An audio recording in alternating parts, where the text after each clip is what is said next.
It's Charlie's World. 안녕하세요. 찰리브랑입니다. 지금 요즘에 이제 다시 미중 무역 갈등이 이제 회담을 앞서서 불거지고 있어가지고 회담이 뭐 걸렬된다 이런 내용이 막 전 세계에 퍼지기 시작하면서 좀 전까지 이제 뭐 주식시장이든 아니면 뭐 여러 가지 지수들을 봤는데 되게 부정적이게 되게 많이 나왔어요. 근데 이러다가 항상 어느 한 트리거를 이용해서 항상 반전을 시키는 게 항상 이런 사람들이 하는 거거든요. 뭐 트럼프의 뒤에 있는 누가 됐든 어떤 세력들이 됐든, 근데 항상 중간에서 이제 개미들은 항상 크립토커런시 어떤 그런 데서나 아니면 뭐 주식시장에서나 부동산에서나 항상 뒤통수를 맞고 항상 빚을 지게 만들고 항상 그렇게 만들죠. 근데 여기에 나와 있는 이 뉴스 보시면 이거 CCN에서 이제 캡처한 건데, 보시면은 무역지수에서 이번에 충격적인 결과가 나왔대요. 그래서 지금 결론이 뭐냐면, 원래 미국이란 나라가 달러를 무한으로 찍어내서 그거를 다른 나라에 수출하고 대신해서 이제 물건을 받아와서, 원래 무역 수지가 미국이란 나라 자체는 원래 적자가 나야 미국이란 나라는 원래 정상적으로 돌아가는 건데, 트럼프가 메인으로 이제 삼는 게 자국 보호주의가 이제 그런 식으로 되잖아요. 그래서 다른 나라를 오히려 배척하고 미국 위주로, 지금 미국 내수 시장 위주로 지금 재편시키고 있는 현재 상황이거든요. 근데 무역 지수가 본인이 원하는 대로 흑자 노선으로 지금 현재 돌아섰어요. 그래서 여기 보시면은 도널드 트럼프 마이트라고 여기 써 있는데, 도널드 트럼프가 미중 무역 전쟁에 있어서 승리할 수도 있다라고 어떤 그런 일면의 기사죠. 근데 물론 이 기사는 미국에 있는 기자가 쓴 거기 때문에 이제 약간 그런 쪽으로 한 건데, 제가 이제 제 개인적인 해석을 이 기사를 보고 말씀드리면, 도널드 트럼프 대통령의 대선 출마로 폭풍우가 계속해서 퍼지면서 미국 정부가 발표한 새로운 자료는 수입이 수출보다 빠르게 줄어 무역 적자가 줄어들었다는 뉴스와 함께 드문 일이 발생됐다. 그래서 여기 보시면 10월에 557억 달러보다 11.5% 감소한 493억 달러를 기록했다. 미 상무부가 발표한 수치에 따르면 수출과 수입의 차이가, 그래서 지금 이런 식으로 감소했다는 얘기는 본인의 의도대로 지금 흘러가는데, 제가 이걸 보고 딱 말씀드리는 건 뭐냐면, 사람들이 이제 이면에 있는 어떤 그런 거에 관해서만 만약에 캐치를 안 하고 그냥 뉴스 내용만 보면 미국이 이기고 있네, 다른 나라들이 되게 힘들어지네, 막 이렇게 그런 것까지는 안 보고 그냥 미국이 승리할 거다라고 그런 것만 보는데, 그게 아니라는 거죠. 만약에 이번에 무역 관세를, 대대적인 어떤 관세를 만약에 뿌리면 그게 중국의 첫 번째, 그리고 두 번째가 독일에 들어가요. 유럽 내에서도 독일의 대규모의 관세를 때릴 거고, 그거는 사실 미국이 어떤 전략적으로 지금은 우호적인 관계를 계속해서 유로하고도 맺었었는데 거기서 발을 뺀다는 얘기고, 나토군도 분명히 예전부터 작년서부터 많이 철수시켰고 완전히 나토군에서 빠져나온 상태예요. 그리고 한국에다가도 마찬가지로 관세를, 대대적인 무역 관세를 아마 분명히 때릴 거예요. 그리고 일본에도 마찬가지고, 그리고 여타 다른 나라에도 마찬가지로, 제가 1년에 계속 말씀드린 건 제 뇌피셜이 아니라, 저도 여러 가지 뉴스를 보고 이제 이 뉴스 하나만 가지고 말씀드리는 게 아니라 여러 가지 뉴스를 보고 결론 내려서 저도 말씀을 항상 드리는 거거든요. 그런 거를 관심이 진짜 직접적으로 있으신 분들은 찾아보시면 아마 저보다 더 많이 아실 거예요. 미국의 고립주의 쪽으로 지금 미국이 선양해서 지금 계속해서 작년서부터, 올해는 아마 더 할 거고 내년 되면 더 할 거예요. 그런 식으로 움직임이 지금 흘러가고 있다는 거에 관해서 이 뉴스는 보면 아마 결론을 도출하지 않을까라고 저는 개인적으로 생각을 하고, 여기 나와 있는 거 보면 치명적인 무한위조 취약성에 대한 275백만 제트캐시의 수정으로 에드워드 스노든으로부터 칭찬을 얻었다. 예전에 그 NSA라는 미국 정보국이 있는데, 거기서 뭐 개인정보라든가 아니면 국가정보에 관해서 해킹해가지고 여러 가지 것들을 많이 도청하고 취해가지고 자기네가 뭐 전략적으로 정책을 피고 이런 거에 관해서 많이 해가지고 거기 한 요원이 에드워드 스노든이라는 인물이 있었는데, 그 사람이 거기에 망명을 했죠. 다른 나라의 제3국으로 망명을 해서 지금 뭐 어디에 있나 본데, 이 사람이 캐시에 관해서 익명성에 관해서 가장 좋고 암호화폐 중에 가장 뛰어나다, 자기는 제로 놀리지에 관해서 좀 되게 상당히 긍정적으로 평가를 한다, 이런 엄청나게 칭찬을 했었는데, 요 근래에 이제 무한의조가 가능하다, 지켓씨가. 그래가지고, 상당히 취약성이 많이 드러났다고 해가지고, 그거를, 버그를 수정했다라고 지켓 측에서 말을 했었잖아요. 제가 분명히 뉴스에서도 말씀드리고. 근데, 그거에 관해서 다시, 에드워드 스노든이 NSA의 내부 고발자인 에드워드 스노든은 화요일에 지켓씨가 결함을 발견한 방법에 대해 칭찬했으며 수백만 달러에 달하는 사용자의 암호 동전을 보호하면서 신중한 조치를 취했다고 뭐 이런 극찬했다, 뭐 긍정적으로 이렇게 얘기했다 해서 트위터에 있는 걸 캡처해서 여기 냈고, 그리고 미국인의 프라이버시를 침해한 NSA 감시 프로그램에 대한 휘파람을 불고 있는 것으로 유명한 에드워드 스노든은 과거 지켓씨의 개인정보 보호 기능에 대해 칭찬을 아끼지 않았습니다. 지금 이 사람이 보는 것도 그렇고, 좀 트위터상에 좀 암호화폐계에 좀 어느 정도 네임드가 있는 사람들도 지켓씨에 관해서 좋게 보는 사람은 되게 많아요. 저도 마찬가지로 뭐 모네로라든가 지켓씨라든가 아니면 뭐 여러 가지 뭐 젠캐시라든가 코모도, 피빅스, 뭐 여러 가지 것들 있잖아요. 그런 것들 저도 다 투자할 만한 대상이라고 생각하고 괜찮은 코인들이라고 생각을 하거든요. 물론 지금은 시세가 보잘것없긴 하지만 어쨌건 시간이 지나면 아마 분명히 어느 정도 방향성이 분명히 나올 거고, 여기 나와 있는 거는 사진에 나와 있는 것 같이 달러가 이제 빨간색으로 이렇게 하향해 나간 어떤 그런 사진이 있으면서 다우존스가 미래에는 이제 폭락할 거다, 이런 식으로 나오고, 어떤 한 애널리스트가 이런 식으로 얘기를 했어요. 근데 하지만 이 사람이 얘기하는 건 비트코인 가격은 낙관적으로 자기가 앞으로 전망한다, 그런 식으로 얘기를 하는 거예요. 그래서 그런 거죠. 예를 들어서 뭐 주식시장에 있는 사람이 암호화폐 시장으로 건너온 사람도 세계에 상당히 많거든요. 개인적으로 아는 사람들도 그런 사람들도 있고, 매스컴상에도 이제 그런 사람들이 많이 있잖아요. 실제로 그 아재들. 저도 아재이긴 한데, 중요한 건 어떻게 보면 지금 현재 있는 현물경제 시스템 같은 경우, 여긴 미국 다우존스에 관해서 얘기를 한 거지만 전 세계 주식시장을 사실 통틀어서 말을 한 거죠. 이거는 앞으로 워스트 오브 워스트가 될 확률이 높고, 비트코인 크립토 커런시 업계는 앞으로 긍정적으로 풀려갈 거에 관해서 CCN에서 한 어떤 개인 애널리스트가 이런 거에 관해서 얘기를 했는데, 이게 기사거리로 나온 거라서 한번 말씀을 드리고, 비트코인 SV가 13.62%가 급등했어요. 급등했음에도 불구하고 이제 마켓캡에서 순위권 10위 안에는 못 들었다.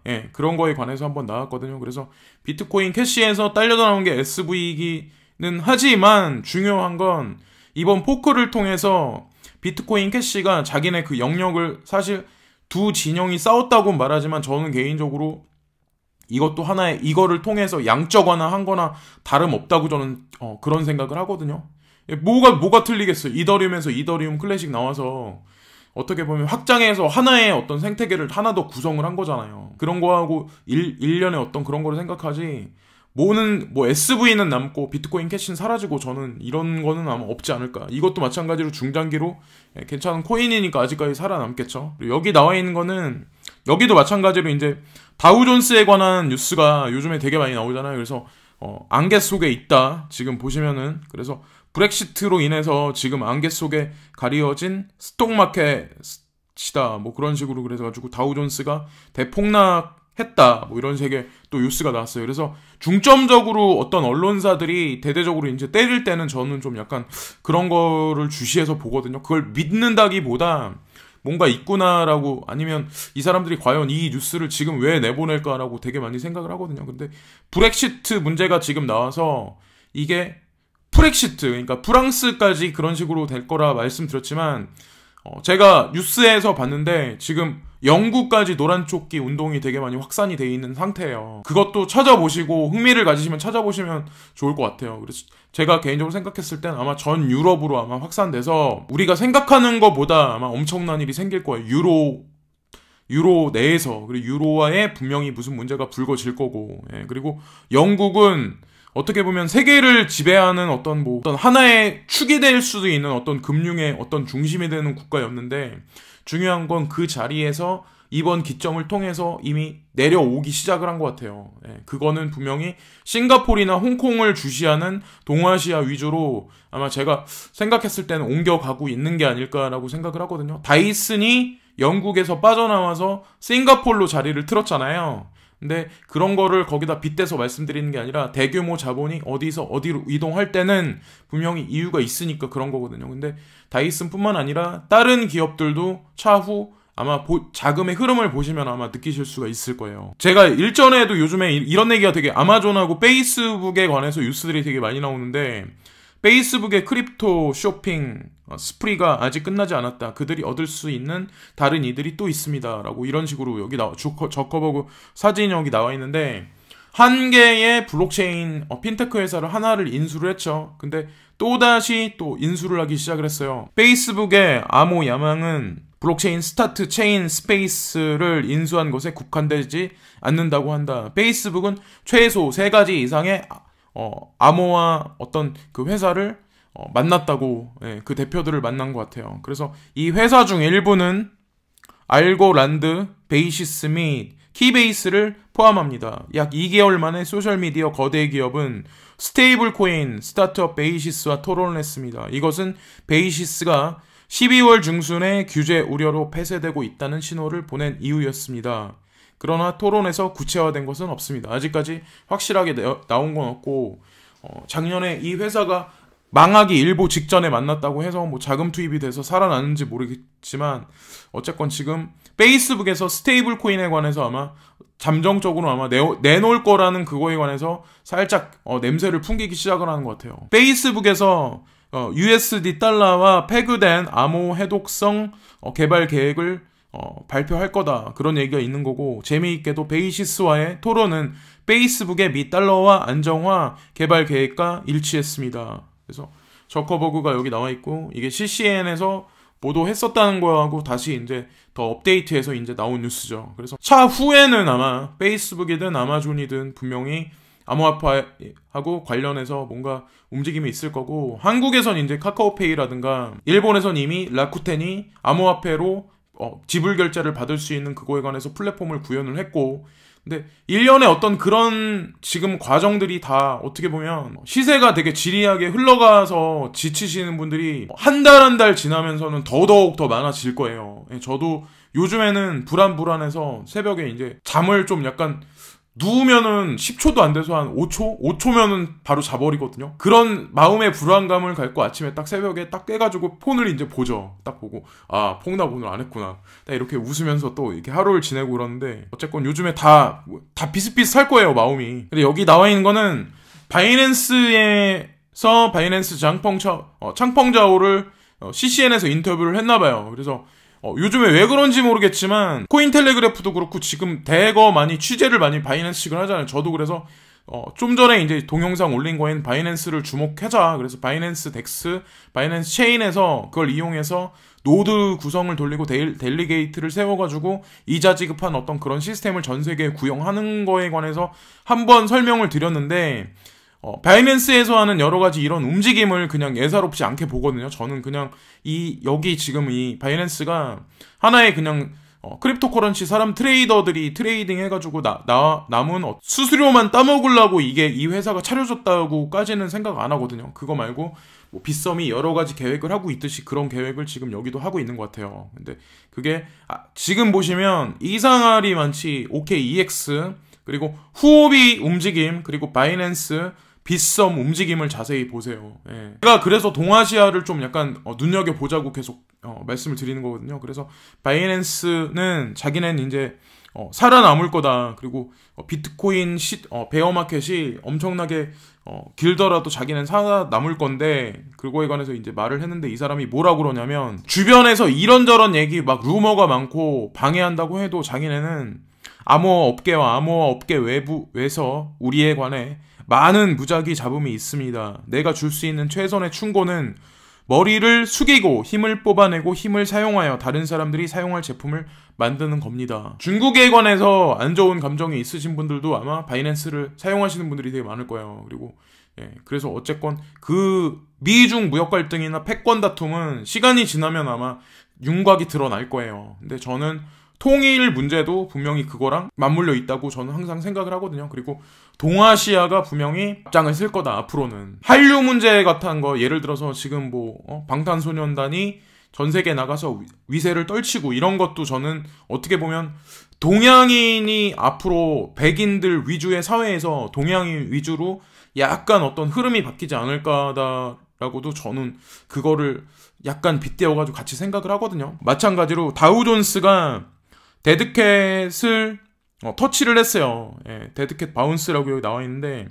앞으로 미국 주식이 30% 하락할 수 있다. 데이비드 타이스가 이런 말을 했어요. 그래서 이것도 같은 언론사에서 사실 나온 거거든요. 그래서 이런 뉴스를 왜 많이 지금 내보내는지 모르겠는데 어쨌건 지금 위험 상황에 있는 한두 달간에 아마 분명히 무슨 일이 벌어지긴 벌어질 거예요. 경제 문제에서. 이게 이 영상의 오늘의 메인 그건데 왜 삼성하고 오페라가 암호화폐 지갑이 이제 왜 비트코인을 추구하는데 이게 엄청난 득이 되냐, 이게 뭐를 불러올 거냐, 방향성을 크게 거대하게 불러올 거냐에 관해서 이제 얘기를 하는 건데, 그 이유인즉슨 이번 주 주요 브라우저 운영 업체인 오페라는 블록체인 기술에 대한 추가 계획을 발표한 이래로 3개월 이내에 안드로이드 앱에 암호화폐를 구입할 수 있는 기능을 통합했습니다. 그러니까 지금서부터 3개월 이내이니까 저도 이제 3월달보다는 5월달을 좀 많이 보는 이유가 3월달에도 물론 대규모 막 이런저런 이벤트 행사가 되게 많더라고요. 컨퍼런스라든가. 근데 중요한 거는 약간 5월달 위주가 되지 않을까라는 생각을 하거든요. 여기서도 오페라도 마찬가지로 지금 5월달에 뭐 낸다고 하잖아요. 근데 제가 봤을 때 페이스북에서 만든 오큘러스 퀘스트 같은 경우도 만약에 몇 월달에 나올지 모르죠. 근데 그것도 저는 암호화폐랑도 분명히 관련이 있을 거라 생각을 하거든요. 게임이 됐든 뭐가 됐든. 그래서 지금 일련의 움직임이 동시에 아마 움직이지 않을까라는 생각을 하는데, 안드로이드용 오페라 모바일 브라우저에 사펠로 중계를 사용하며 신규 사용자와 숙련된 사용자가 이제 가장 안전하고 빠른 방법으로 크립토커런시를 쉽게 처리할 수 있게 했습니다. 암호를 구입할 수 있는 기능은 바로 손끝에 있습니다. 그래서 오페라 브라우저에서 이걸 할 수 있다는 거에 대대적으로 지금 다시 한번 얘기를 하는데, 오페라와 삼성의 이니셔티브는 주류 비트코인 채택에 결정적입니다. 그래서 왜 그러냐면 쿼드가 CX라는 데서 1억 5천만 달러 그 상당의 그게 거기 잠겨 있다고 그 키를 발견을 못해서 거래소를 어떻게 보면 폐쇄시켜서 매도함으로써 그 자금으로 거기에 있는 거기에 거래라는 어떤 사람들한테 보상을 해줘야 될 수도 있다, 그런 얘기가 지금 오가고 있잖아요. 그래서 하물며 다른 데서는 이 CEO가 인도에서 부정적인 방법으로 자기가 죽었다고 거짓 사망 진단서를 받아서 자기가 딴 데로 잠적했다, 이 돈을 갖고 도망갔다, 그런 얘기도 있고 그러거든요. 이런저런 루머. 근데 중요한 건 거래소에 두고 개인이 가지고 있는 게 아니라 거래소에 자꾸 보관하니까 그런 문제들이 불거지는데, 앞으로 차후에는 삼성에서 만든 모바일폰 그리고 안드로이드에서 사용하고 있는 오페라 브라우저를 이용해서 만약에 암호화폐를 거기 보관하거나 거래를 할 수 있다면, 이게 앞으로는 이런 문제가 만약에 거대 거래소에 이런 해킹이나 어떤 이런 암호화폐 키를 가지고 있는 사망 사건이 만약 발견해도 어떤 그런 문제가 발생해도 개인한테는 그런 침해가 없을 거다, 그런 거에 관해서 얘기를 하거든요. 우리는 암호화에 대한 다음 중요한 단계가 사용에서 비롯될 것이고, 더 많은 채택에 도달하기 위해서는 구입하기 쉽고 사용하기 쉬워야 한다고 생각합니다. 우리는 브라우저가 이러한 유스 케이스의 시작점이 될 것이라고 믿습니다. 그래서 거기다 덧붙여서 설명을 드리자면 1천만 명의 적극적인 사용자 기반인 삼성페이와 1억 8,200만 명의 오페라 사용자가 오히려 크립토커런시를 사용하기를 꺼려했던 많은 사용자들을 자연스럽게 이끌어낼 수 있습니다. 예. 우리가 손쉽게 주변에서 항상 매일같이 어떻게 보면 요즘에 손 안에서 모바일 폰을 계속해서 들고 있고 사용하고 계속해서 유튜브를 보는 사람 되게 많이 늘어나고 있잖아요. 응? 어린 사람들부터 나이 많은 사람들까지. 그러면 하다못해 오페라 브라우저나 삼성폰을 쓰는 사람도 얼마나 많아요. 전국에, 전 세계에 지금 보면. 그런 사람들이 암호화폐를 바로바로 사용할 수 있는 어떤 그런 게 구현된다에 관해서 이제 말을 하는 거죠. 좋은 날이 빨리 왔으면 좋겠습니다. 여기 나와 있는 거는 텔레그램에서 이제 크립토커런시에 관해서 토니라는 암호화폐에 관해서 ICO를 했었잖아요. 그래서 그거에 관해서 돈이 많은 사람들 그리고 기관에 관련된 여러 가지 사람들은 여기에 참여를 많이 했을 거였는데 개인들은 여기에 어느 정도 일정액의 금액의 자금이 없었으면 여기에 참여를 못 했었거든요. 그래서 이게 2번에 걸쳐서 이제 IPO가 분명히 있었고, 예, 그런 거에 관해서 이제 나오는 건데, 텔레그램의 크립토 플랫폼은 작년 말보다 20% 정도가 이제 증가됐다. 자기네 어떤 그 개발 진척도가 20% 정도 진척했는데, 아직까지 더 이제 진척을 시켜야 되나 봐요. 근데 여기 보시면, 테스트넷 런치는 늦어졌는데 그게 3월달로 미뤄졌다. 그래서 3월달에도 여러가지 막 이런저런 이슈들이 몰려 있어서 3월달에 오를 거다라고 말하는 사람들도 되게 많아요. 요즘에 보면. 근데 저도 마찬가지로 2월 중순에서 3월 초까지, 그러니까 2월 15일날부터 좀 지켜봐야 한다고 생각하는 그런 입장이고, 3월달에 물론 대대적으로 약간 지금 냉각기인이 암호화폐계가 좀 약간 긍정적으로 흘러가면 좋죠, 물론. 근데 어쨌건 텔레그램 측에서도 지금 3월달로 미뤄졌다. 자기네 어떤 암호화폐 테스트넷 구현하는 거 그런 거에 관해서 말씀드리려고 이건 캡처를 했어요. 그래서 이번 뉴스로 이제 이 영상은 마칠 건데, 지금 제가 여기 영상에 나와 있는 거 여러 가지 것들을 이제 사진에 나와 있는 걸 보여드렸다시피 이런 뭐 텔레그램이라든가 아마존이라든가 예를 들어서 페이스북이라든가 이런 삼성이라든가 이런 글로벌 기업들도 마찬가지로 준비를 하고 있잖아요. 그러니까 지금 마음도 되게 많이 아프시고 지치시고 이러실 거라는 건 저도 다 이해하고 저도 알아요. 저도 어차피 같은 입장이고, 그런데 이럴 때 만약에 마음을 놔버리고 오히려 예를 들어서 이 시장 끝날 것 같다라고 자포자기 하시기보다는 이런 거에 관해서, 이런 기사에 관해서 희망을 갖고 이왕 여기까지 버틴 건데 조금 더 한 달 더 버티다 보면 그게 어느 순간에 만약에 진짜 늦어져서 올해 연말이 될 수도 있고, 만약에 진짜 괜찮게 흘러가서 3월달부터 좋은 방향이 나올 수도 있고 5월달부터 나올 수도 있지만, 저는 결국에는 긍정적으로 흘러갈 거라고 생각하거든요. 내가 투자한 코인이 스캠이고 보잘것 없고 그런 개발팀이 껴있지 않는 코인이라면 분명히 좋은 일은 분명히 생겨요. 트론 보세요. 트론이 망할 것 같다. 별것도 아니다. 왜 이렇게 떨어졌냐. 근데 지금 그 전고는 못 갔죠, 분명. 근데 지금 이렇게 저렇게 행사를 하는 여러 가지 움직임이나 이런 거 저런 거 보면 앞길이 창창하지 않을까라는 생각도 하거든요. 이럴 때는 또 에이다는 또 빠져있는데, 에이다도 마찬가지로 못지않게 뭔가 프로젝트를 분명히 낼 거예요. 에이다나 이런 것도 분명히 스텔라 루멘 마찬가지로 끝까지 잘 버티고 기다려보자는 거죠. 끝까지 희망을 다들 잃지 마시고요. 지금까지 찰리 브라운이었습니다. 감사합니다.